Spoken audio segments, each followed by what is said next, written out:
Hey there, this is Jason from Stygian Crown, and you're experiencing Poppitt's Corner. What's going on, everyone? Welcome to another episode of Poppitt's Corner. Thoroughly excited to be doing these as always, and I got my childhood friend here, a man who I've grown up playing music with, who I've seen live, who I've done everything with. I'd like to bring on my good buddy, Mr. Zach Cohen, Mr. Zach Attack Cohen. Hello, everyone. How's it going? Glad to be here. Thank you, Tanner. Thanks for coming, Very buddy. stoked. Yes, absolutely. Yeah, man. It's been way too long. I figured since you have this killer new demo that's coming out, or that is, excuse me, already out from Brainless, which is your new project. Yes. I kind of want to get into the essence of how it started, the demo process, so all that fun stuff, and just reminisce with you for yeah. a few minutes. So I'm glad you came down. Thanks again for the opportunity. And if you're ready, I'd just love to get started and just hang out with you and Yeah. shoot sure. the shit. Thanks for having me on, and I can't wait to talk about the whole process and just catch up on everything. It's been too long, man. We've been talking about the old Madras days and found some old footage. Oh yeah, you're talking off the record. Yeah, we can probably get into some of that now, and then we can get into the Brainless stuff.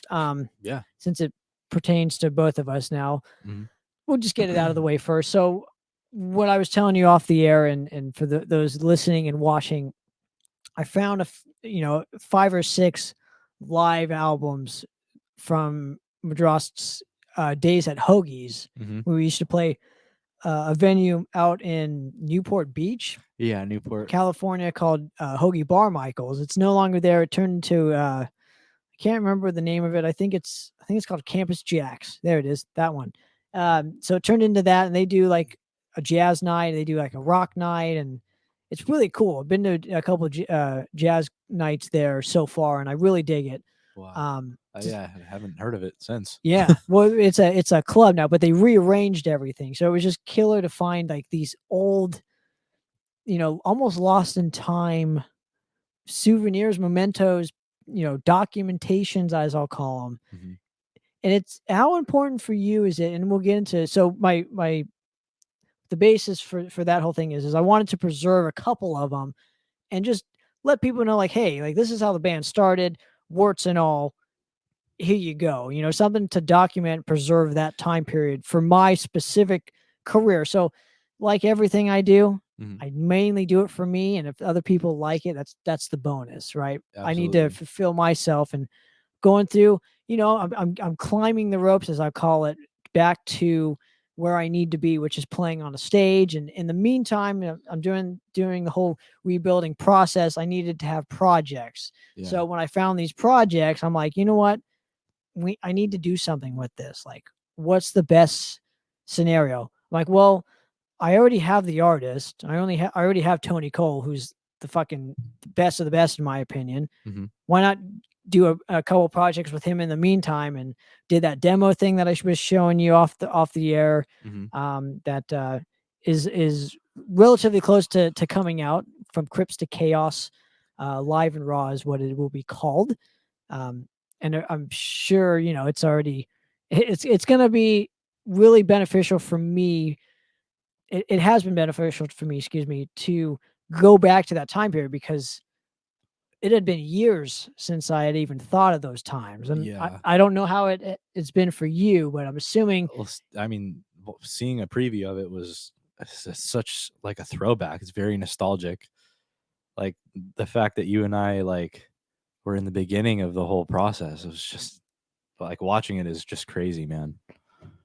I think it's a real treat. People are gonna be like, wow, like that's the true beginning of it, Crazy. And what's so amazing about it is it sounds amazing still after all these years, because those CDs that I found were scratched as shit. Didn't know how they would translate to me, ripping the files off of it, and it was nothing. It's all good. It's 100% like where I need it to be. So it's crazy how things work out like that. But anyway, in the meantime, these are the projects that I'm doing right now before I get back to playing shape and recording a new record. There will be a new Madras record, I can guarantee it. But in the meantime, taking advantage of this time to do something a little different and kind of we have so much. I have so much stuff in my archives. I need to just get it out and Yeah. document and preserve it. So that's what I'm doing now. I appreciate you letting me spill that Yeah, of during course. the your episode here and whatnot. But Yeah. yeah, so that's gonna be happening. I'm super excited. You saw the artwork. It's I think it's killer. fucking cool. It's badass. So Yeah. The and artist then did a good job. Shout out to Tony Cole. Tony Cole.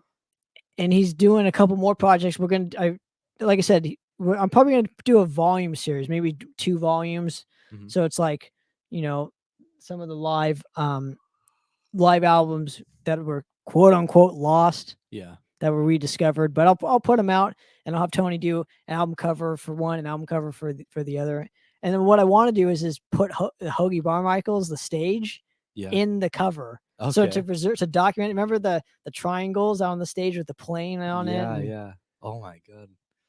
You know, That venue was classic back in the day. A yeah. lot of bands played there that are huge now that, I mean, I'm sure they would remember it too. Place is legendary. And I can't find anything live at Hoagie Barmichael's. It's old school. No live albums, no nothing. So it's gonna be Yeah. cool where we're gonna be like some of the first bands to do that. Yeah, that's a trip. Because how many bands played there because they gave out CDs to you, and how many bands have those still, I'm sure not a lot. I remember Carnifex, who is massive now. They played there back in the day, like when we were playing there. It's crazy. It's amazing. But yeah, so good times with that. I'm looking forward to obviously the future, but it's nice to reminisce about the past a little bit and get that out to the world, especially during a time where I have some free time with gathering, rehabilitating myself to get to a certain point where I need to be. So it's nice to have that. And it's nice to have the label support to be able to do that too, and the fan base. So thanks for everyone for that. But anyway, enough about what I'm doing. Let's talk about the whole kind of process. And for you, even before the talking about the new band and whatnot, how important is it for you personally to have this stuff documented? I'm going to go back to some of the Madras stuff and ask you how important it is for you to have this stuff kind of documented, because you had never played on one of our records. And so this is probably the closest thing to that. Yeah. I mean, it's documented as, the beginnings of how I was as a musician. So I always kind of like looking back at how I was and how much I can improve or have improved and still can improve. So I don't know. I think, I could show my kids in the future whenever that happens, and that'll be a cool thing to do. Look what Daddy used to do. But I don't know. I think it's just also fun to watch, like, can't believe we did that at such a young age. I was like 13, 14 when we were like playing big shows, like full of people. So it's cool to watch, It's amazing that we were those caliber musicians at a young age too, because I don't know if there are bands like that nowadays with the high school thing and being I a don't musician know how it is now. Yeah. Yeah. And so it's just nice that we were those kids essentially. So we took our instruments seriously. Like we were practicing every single day. Yeah, for a brief period, like maybe a year or two, we were, it was like a constant.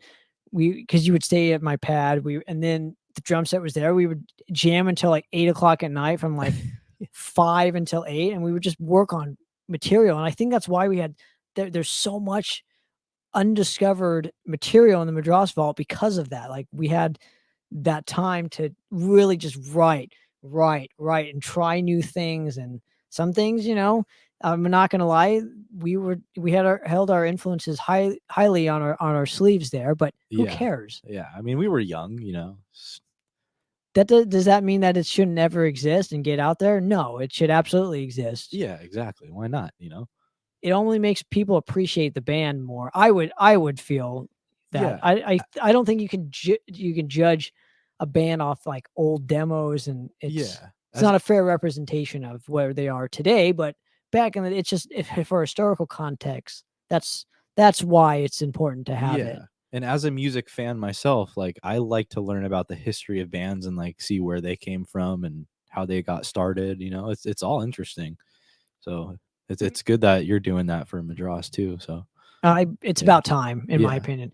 Now, obviously, you just named something where we document. It's important to document the humble beginnings, and I want to do that with Brainless. Yeah, And absolutely. Me too. it's a great segue. So thanks for that. Yes. But there'd been a time where you hadn't picked up the drums in a while. Real life stuff was going on. So can you walk me through when we last chatted? Mhm. w- i- In between that time period and obviously the humble beginnings of Brainless. Mhm. Yeah. So last time we hung out was exactly 2 years ago, like to the week. And let's see, that was right when the pandemic started. So I moved out to Seattle. Oh, that was a couple months before this. Yeah, yeah, Yeah, gotcha. moved out to Seattle. Um, didn't know how long I was gonna live out there, but my lease was ending. The whole experience living up there was completely depressing. It was the day we hung out, it was like everything just started. Everything is shut down. I couldn't meet anyone, go anywhere, do anything.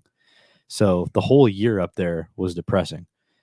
Um, as I was moving back, I was talking to my friends from where I'm from in Huntington, and we're like, why don't we just like jam when I come back home and just have fun? So we got together and just jammed and like played some good old hardcore like we like. And we just wrote some songs for fun, and we're like, let's just like have fun and like try and play shows and just do it. Like, let's record this to have it. So a couple months of practicing, we did some pre-production with a friend of ours. Shout out to Rolly. He does a lot of bands. He's really good. He did our current demo that's released. Um, but that's where Brainless was born. I moved back, got together with the same guys as our old band in 2011. So that's very cool. And turned into Brainless. And it's interesting that you have the same people, different style of hardcore. Like it's still hardcore, but it's like a complete opposite end of the spectrum. And I just got to ask, is it because it's kind of popular now? So you wanted to do the metalcore thing when it was popular and the hardcore punk thing now that it's becoming, I didn't even know how massive it was, but it's kind of a massive underground market right now. It's so huge. No, it wasn't like let's follow how it's going thing. It's our foundations as musicians was always punk. Like I was a skater and just listened to like Adolescence and Descendants and like stuff like that. It was always hardcore punk, Misfits and shit. So we were always hardcore kids, but like as I love metal, deathcore. I love all of it, you know. Um but I don't know. It's just the bands that I think we're listening to right now. We love the sound of like this new wave of hardcore that's going on. Like we love how Drain is, Dead Heat, Scowl, like all these new hardcore bands out there. Well, they're not new. They've been around for years, but now they're like in the forefront of it. So yeah, I don't know. It's also just very fun to play. We love that kind of hardcore, that crossover thrash metal hardcore. It's one of my favorite things you've done in your career, possibly ever. Thanks, man. Appreciate that. And that goes with the stuff you did with us. But I think this is a whole other step above all that shit. Appreciate that. It's And on streaming on every Well, digital platform. Oh, okay. and we'll get to it. But it is Yeah. streaming everywhere. Yes, we'll mention it. But I was trying to elongate this conversation than just 5 minutes of Right. right. So I'm curious for you, how does the name Brainless come into play here? How did you guys initially decide upon that specific name, and did you end up kind of researching it beforehand to make sure there wasn't like 5 other Brainlesses? So I wasn't there when the name was actually formed. I would like give ideas and we would text each other, possible ideas. But I think the boys, when I wasn't there, I was at work or something. They were listening to something and one of the lyrics had like Brainless in it. And they were like, wait, like that seems like kind of like our vibe. And then they texted it in the group chat, and when all of us kind of agreed, like, shit, like that's a good name for like a hardcore band. Like that fits the genre ish, you know, Brainless. So we just went with it. Like, fuck it. You're not going to put X on one side and X on the other, are you? No, we're not doing that. It's not like that. That was a thing at one time, you know. It was, yeah. It's interesting. So you guys obviously decided the name. You've been jamming for a long time. Did you guys just want to? Did you all?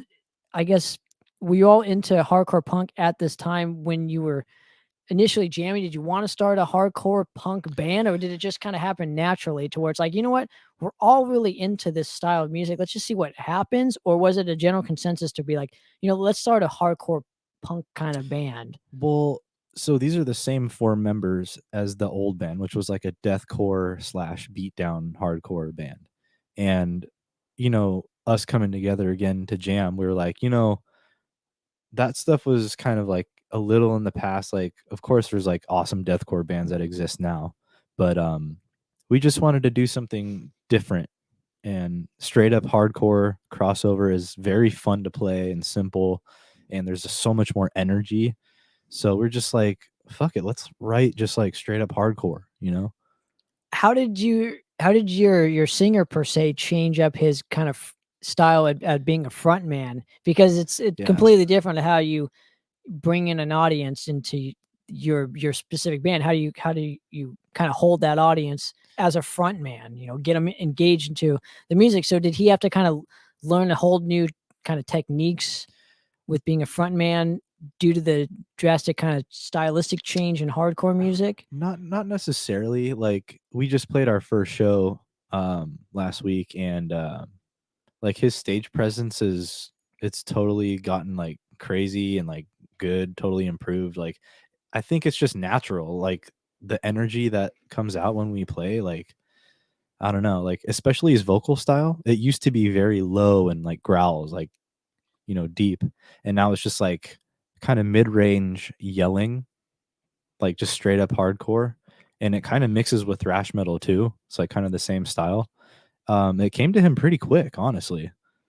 And you guys can pretty much play with a lot of different style bands, you know, hardcore bands, metal bands, punk bands. I mean, you can kind of hold Yeah, your own in terms of like not being, you know, not sticking out like a sore thumb with other kinds of shows, you know. true. Yeah, So for it's sure. interesting, this whole style of music that you guys have chosen, you know, during this whole time. And my question becomes, when was the moment when, so you guys all kind of start jamming, clicking, you guys have the style of music you want to go with, the band name. When do you decide, hey, let's kind of record something? And how did you choose the initial songs to begin with? Or were these songs that just, these are all the songs you had at that specific time? Yeah. So, we've only been a band for about 8 months now. So about like 4 months into it, maybe we were like, let's record some pre-production, and we wrote about at least 10 songs at the time, and we condensed it into like what song flows into what, how can we make this sound, you know, something somewhat of a variety. um so we just chopped it down to like 6 songs, I believe. We did pre-production, and a couple weeks later we're like, you know, let's keep our options open as a producer, like see who can do it. And we were like, you know what, let's just go with our same guy. We trust him. He's so good. Once again, his name is Rolly. He's done awesome bands like Stick to Your Guns, Skullcrack. Um, he's very good. He's in a band called Teeth. Check them out. Oh, I know them. You know them. I've heard of them before. Yes. Not Broken Teeth, but Teeth. I do know the name. Yes. Teeth is awesome. Yes, And it is. he also played in Graf Orlock, crazy band. So yeah. Interesting. And were you initially happy with the results? Did you guys want to go for, you know, just a more simplistic approach on this specific demo as it's your first one for the band's career? So this is like what everybody's going to start with. Yeah. Um we always had listened to his stuff and just liked the way it sounded. And, you know, we didn't want our demo to sound like crazy polished and produced. You know, we're just like, here's the band. So we kind of told him that, gave him that idea, but, you know, we still wanted it to sound good. Like, we're not trying to sound like a crusty punk band, which is I still respect, but we just wanted it to sound good. So we knew he could do that for us. He killed it. Absolutely. And for those of you who have heard it, and obviously, again, we'll do the links and whatnot at the end, but it's really, like I said, a huge step up in your specific career. I would say in the drumming department, especially. And it had been a couple years since you had picked up the kits again. So this is like, it's like, wow, he hasn't played in so long, and this is kind of what he's delivering at a time when, he hadn't been playing a lot. So how did you find that inspiration to just become the better drummer that the best drummer that you have been at this point in your career? Well, thanks. I appreciate that. I think a lot of it came from like the depression through COVID. I didn't have my drums. I hadn't played drums since 2017. It's a long time. 2017, and before that, 2014. So I just had the motivation to like I'm sad as fuck. This COVID shit, the world sucks. Got together with my friends. I'm like, let's just do it, and like I wanted to just be the best I could, and here we are. So how do you promote the how did you guys promote the demo initially when it gets released? Mostly just through social media, just Instagram, friends that we know posting about it. We appreciate all of them doing that. It's awesome. That's basically it. Just like kind of word of mouth. Well, technically word of mouth, a digital way nowadays, but yeah. So no PR company, no nothing, huh? No, nothing. Yeah, just straight posting. That's it. What is the initial reaction to those who have heard it so far? We've had a surprisingly good reception with it. We released it on every streaming service, and it got like thousands of plays.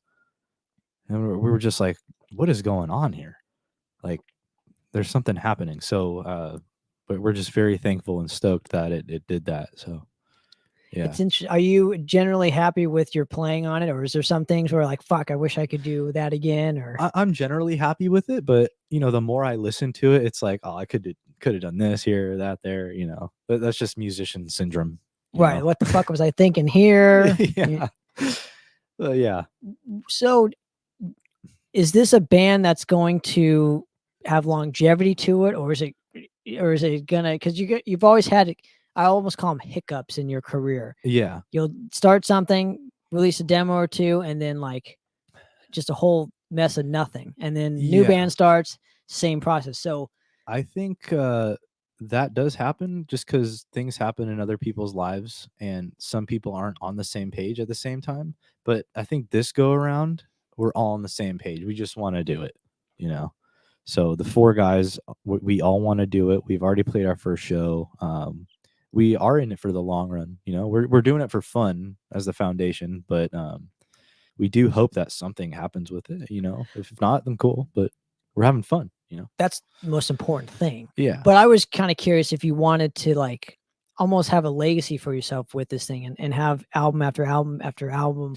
That is my goal. Yes, I would like to do that. Like, we've already started writing new material. Like, we want to keep recording and playing shows. So I would love for that to last. And can you kind of educate me on the hardcore punk scene out here in California, especially because I didn't even know it existed at a certain time. So when does the hardcore kind of punk scene like start almost during, at least out here? And what I'm talking about is like the new age of hardcore punk bands. Yeah. So it kind of happened when I wasn't so involved in it.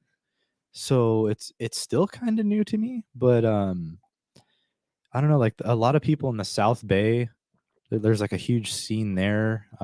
They're super into it out there. LA, just in general. A lot of bands come from California, like Drain, for example, Santa Cruz boys. So I don't know. I don't have too much knowledge on that, but I'm glad to be getting involved in it again.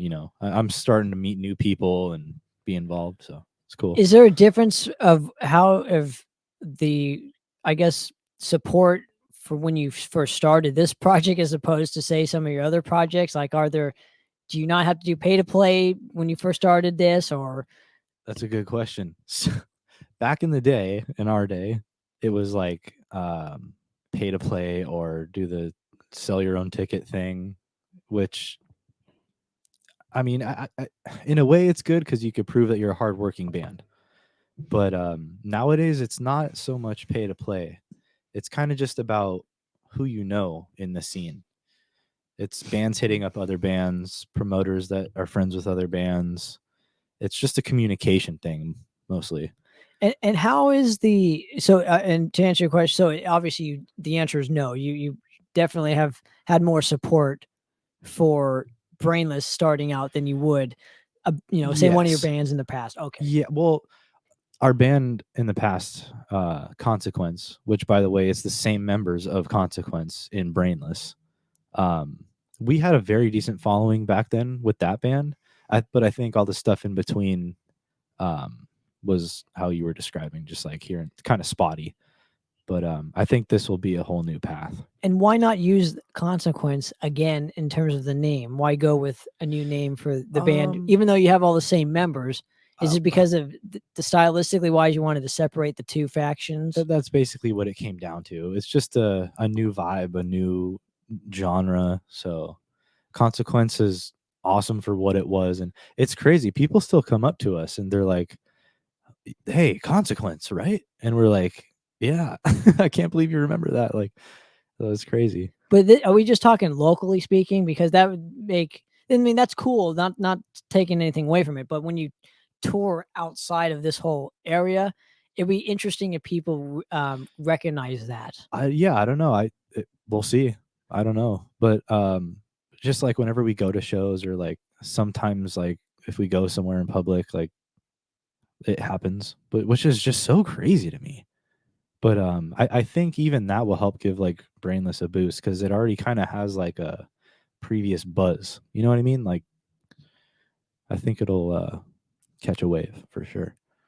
It's, again, like I said, with this project, it's so drastically different stylistically wise. I really loved it the first time I heard it. And obviously we'll get to why there is no physical media yet. Yeah. Hopefully there will be in the near future. But in hardcore punk music, especially during this time, is it important to have physical media in the hardcore kind of world? I think people, yeah, it is important. People still appreciate it. And we definitely want to do that. For us, not being connected to like a label or anything yet has like distribution, like we weren't able to produce physical copies. But what we did was get it on every single streaming service that exists. So, and I think you did the smart way with releasing just a demo at first. Obviously, you could have just done the guns blazing kind of approach and released a full length album, but you would have had to do PR with it. You can't just release a fucking album and not promote it. It just won't work. For a demo, it might work. You might be lucky, but chances are if you're going to do a full length, it won't work without PR. We were like just slowly going up the stairs, like step by step. You don't want to like just jump up to here, Well, you can, but you got to be smart in how you jump. Exactly.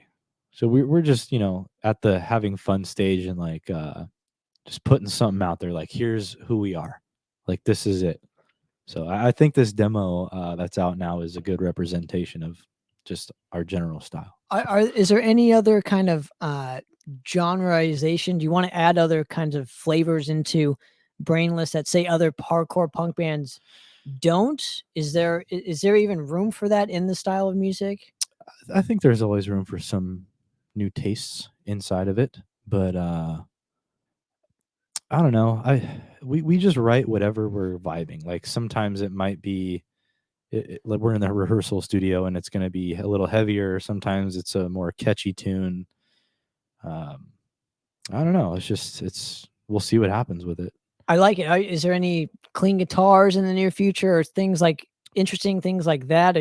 Again, musically speaking, I'm curious if you can even get away with that in hardcore punk kind of music because of the reputation that specific genre has. Like, it's like not cool to do certain things in it. And No, I think it's more accepted to do things like that, especially in like the crossover kind of scene we're trying to be involved with.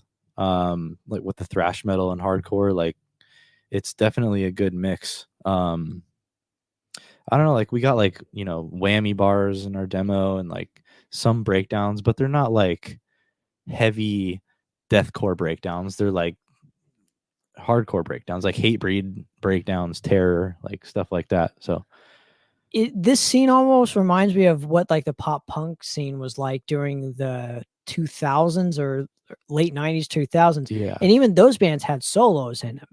yeah, I didn't even realize this until somebody told me, like, yeah, like, we had The Offspring and Sum 41 and Blink-182, but those bands still had solos in their stuff. So if you They go back did. and listen, it's like, oh yeah, they did.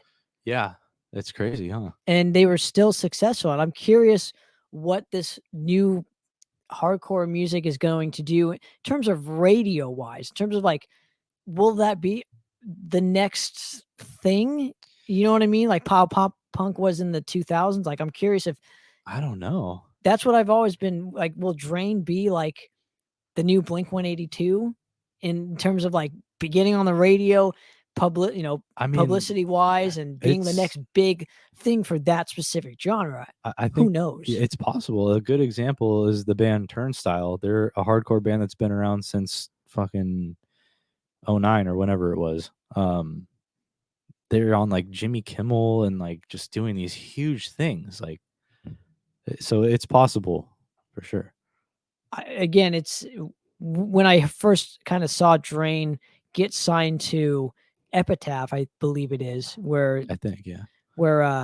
Obviously, Bad Religion and where the Offspring, they released their first album on that specific label. So that's a big deal, dude, in any style of music, to be on such a premier label like that. Yeah, for sure. It's a big label, big time. I'm curious what they gave up to get on that label. Like, I'm curious if I they don't own know. the rights to their music to get on that label. Who knows? Yeah, who knows? Something to think about. I'm just throwing it out there. You Yeah. never know, right? You never know. I mean, what is the price to pay with getting to that specific level of a band? Yeah, they're killing it. They sell merch. They tour a lot. I'm happy for him. And nobody Yeah. knows this, but Sam was in a band called Radiation, who we used to play with all the time at Chain Reaction. Yeah, old school shit. And he was the drummer. Yeah, It's just amazing that he came from that into. So you never know what's going to happen. you never know. Yeah, that's why you always should support everybody. It's so important, because what is it that Ozzy said? You have to be nice to everybody, because you're going to see the same people going up as you will going down. Wow, the wise man said it himself. The Ozman. But it's so true, and it's Yeah. just crazy that like you can get there. Anybody can get there. There's knowledge, going back to my previous discussion with my buddy DJ from Dismissed or whatever. He's like, there's knowledge and power in knowing that. Like, that anybody can do it. Yeah, it's just about how much work you put into it, really. I think it's about who you know at the same And time who too. you know, for sure. Yeah, of course. Networking is the huge thing. Just going to shows and talking to people. It's definitely how it is now. Are you afraid to put yourself out there more and more each day than you were kind of starting out, or vice versa? Because I've always tried to kind of educate people on like, and try and figure out why certain people, or people in general, just are afraid to put themselves out there, making excuses to not achieve something. Or No, we're not afraid to get put out there at all. I'm talking about you personally, not No, I don't think so. What is it about this that makes people, not want to reach their maximum potential and put themselves out there? I guess is my initial question. Still trying to figure it out. Maybe just being discouraged of seeing success of other bands, like not realizing their own talent or something. Well, what happens when you succeed? Like, a lot of people are uncomfortable with success. Coping with success is that would be a huge burden, I would think. I mean, the only thing I could think of is being away a long time from your family, but That's just Well, sure, but I'm talking like imagine being so famous to where you can't even go to the grocery store in peace. yeah. Can't even sit down at a restaurant. Like, how crazy would that be? You're almost imprisoning yourself. Yeah. I mean, I don't know if I would mind that. It would probably get super annoying at the end of the day. Yeah. I'm sure there's bands out there that are like that get that kind of attention. It's crazy. But I don't know, maybe they don't mind it. Who knows? It's true. Now, let's talk about the recording process. And obviously, you explained why you kind of chose the producer that you did. But I'm curious how you guys originally recorded this. Was it all done in the same room? Click tracks? I mean, give me that whole spiel as far as the recording process for the Brainless demo goes. The pre-production was live. So we recorded that live. No click track.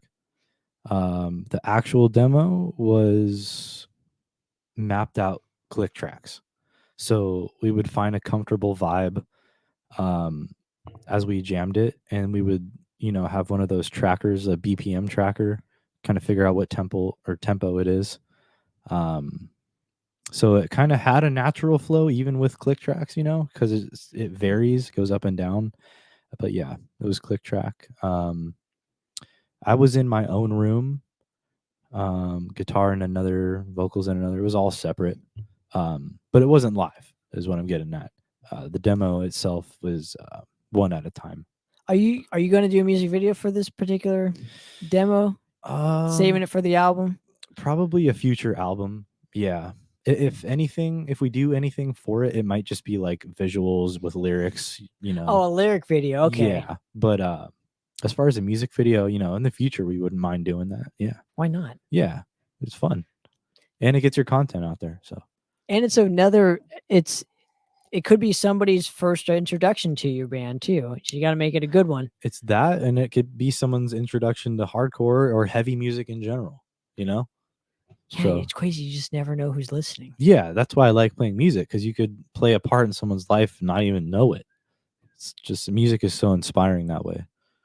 Podcasting's the same way, dude. I hate to tell you this. Yeah. This new art form here, you never know who's listening. So Exactly. same principle, I would say. Yeah, for sure. Art in general is like that. Mm-hmm.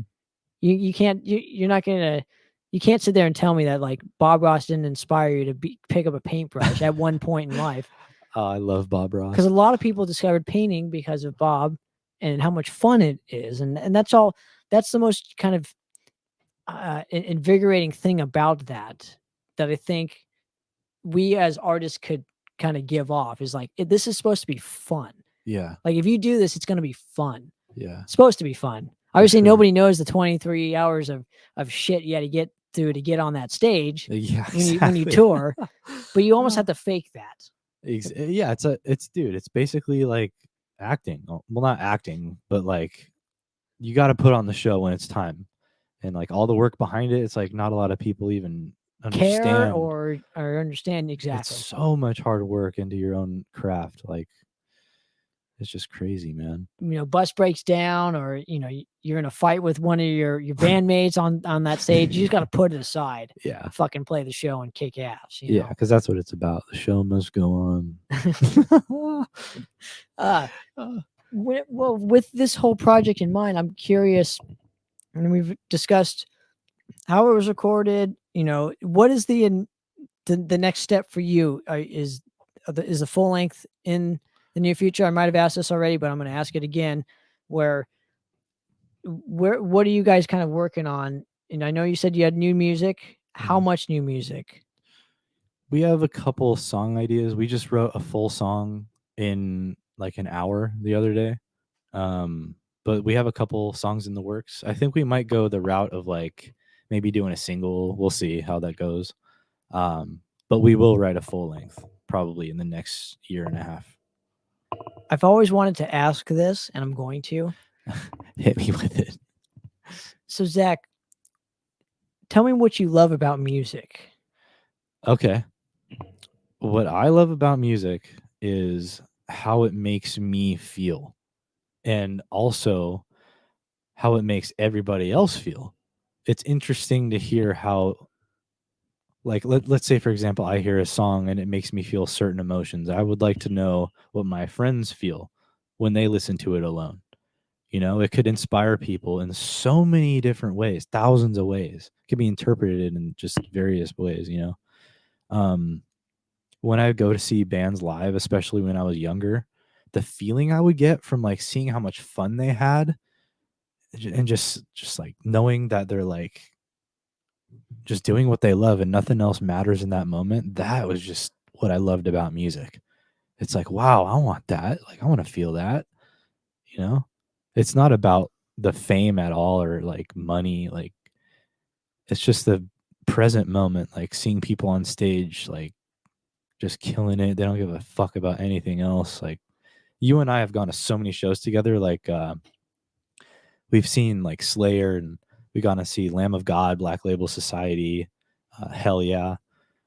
Those bands like they're so inspiring to see how like huge they get from being in such like a subgenre from society. Like that's so inspiring to me that you could be into stuff like that and be someone.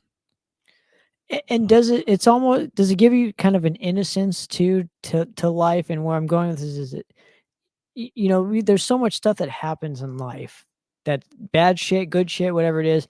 Music always took me away from that, which I love. It's like my escapism. Mm-hmm. It's what art. It's what good art should do. Yeah, You know, it's. I don't know how to explain it. I know. It's hard for me to explain what music means to me, and I think you just have to do the best you can and helping to promote something that you really are passionate and love Mm-hmm. in whatever format it is, man. Yeah, Painting, podcasting, playing music, photography, videography. I mean, dude, there are people that there's so much art everywhere. yeah, Carpentry, plumbing, like those, that's all an art form to me. It's yeah, for sure. even though those are, you know, people get, you know, paid for certain things more, but that's still an art form to me. It is for sure. Having to figure out stuff and building, it's crazy, dude. Yeah, leaving your footprint in the world, like it could be anything, you know. That's what I love about art in general. What's the only thing that people are gonna that you can leave behind that people will remember? Yeah, for sure. Like back in the day when you and I used to like share the stage together, like even in those moments as like a 14-year-old on stage, like I just remember feeling like this is it. Like there's nothing else that matters besides like just rocking out on stage right now. Just like nothing else matters. It's the That's moment. You got to be locked in with the moment and just appreciate that, because yeah, before you know it, it's gone. yeah, And even though I'm so thankful there's that video exists of that stuff, and with every, you know, band and whatnot, when they film that specific moment, it's a moment in time. hmm, It's like it's documentation almost, right? yeah, It's so important for me as the artist, as a fan, to have those moments. yeah. You can experience it whenever you want. Hmm. It's again, it's hard for me to explain what music means to me. You know, what I love about music is Hmm. I just got to kind of show you what it means instead of tell Exactly. you. Yeah, I feel you. Yeah, I remember one of the first concerts or shows I went to in my whole life. I was probably 2 years old. You know, it was just my uncle's band, and even I can't really remember back then when I was two, but like it all started there. I feel like, you know. Was that Water? Was that the name of the band? Yeah, absolutely. Water in the '90s. It was 1995 was my first show. So That's amazing. You remember it from 2 years old. How many people remember anything when they're two? you know, I don't remember like details, but I do remember being like on my dad's shoulders and like yelling my uncle's name and like yeah, weird stuff, like very random. But that I feel like that's where it started, is just like experiencing a musical connection from like almost birth, basically, you know? It's amazing that you gravitated towards the drums, though. Yeah. Don't know where that comes from, You but know, I can't put my finger on where that came from either. I mean, my closest cousin is a drummer. I feel like that was a big part of it. I always saw him playing. That might have been it, but Might have yeah. been the catalyst or whatever. Yeah, but it just feels good to play the drums. Like it feels right to me. And I feel like I can, like I'm good at it in a way, like where I can like have people hear it and not be like, oh, that like is so like shitty. But I can always improve. You know what I mean? Like that's what I love about drums. No matter how good I do at a show, I'll always look back at it and be like, I could have done that different. I want to do this different. Like that's another thing I love about music is it's ever changing. You could always be better. Like you think you're good, but you're you might not be. Well, Always be humble, you know? sure, but there's always. I think what you're trying to say is there's always room for improvement. Yeah. I never like to say I'm the best at anything Right. because once I say it, I plateau, and then there's no room to go above that. Exactly. You never want to plateau. Yeah. You always want to keep climbing, keep learning and whatnot. And speaking of that, I want to thank you for coming on and hanging with me and helping me promote Brainless and your new project. Super excited that you're now playing music again. Thank you, man. Because it gives me the opportunity not only to see you play, maybe one day share the stage with you again. Yeah, that would be crazy. You know, that would be awesome. Maybe one day, obviously, we can record some stuff together. Yeah. You know, even I mean, again, I showed you a lot of stuff today. Maybe we could do something with something. Yeah, that would be massive. That would be awesome. We haven't done it in so long together. It's just it'd be nice to just get that moment back for an afternoon or whatnot. Absolutely. I'm And down. so lastly, but where can people find Brainless and help support the band if they want merch or t-shirts? I'm assuming you guys got to get physical media, man. It's like the one thing you're blowing it. I know. Well, killing me, we Smalls. really want vinyl. We want vinyl and maybe even cassette tapes. Maybe CDs. It just depends what we think. I don't know. I got to talk to them about it. But if you go to our Instagram, that's like the main source of everything. Go to Brainless CA on Instagram, Brainless California, and there's a link in the biography, and it has all the streaming services, the direct link to our merch, Spotify, Pandora, iTunes, literally everything. It's just called Demo 2022 by Brainless on every streaming service. Well, Mr. Zach Attack Cohen, I want to thank you for coming on and hanging and allowing me to always interview you and help promote whatever we have going on. And I just want to thank you for the years of friendship. And who knows how many years we have left. And I'm so thankful to know that it's at least another 15, 16, and 30. Let's go for 40 years, man. Yes, absolutely. I appreciate you having me on here again on Poppitt's Corner podcast. Wonderful podcast. To many more years of friendship till we fucking die, bro. Since we're kids. Yeah. That's what we do, man. DIY until we die too, bro. 100%. Mr. Zach. Thank you, brother. For another episode of Poppitt's Corner, we're out of here, guys. Peace. Cheers.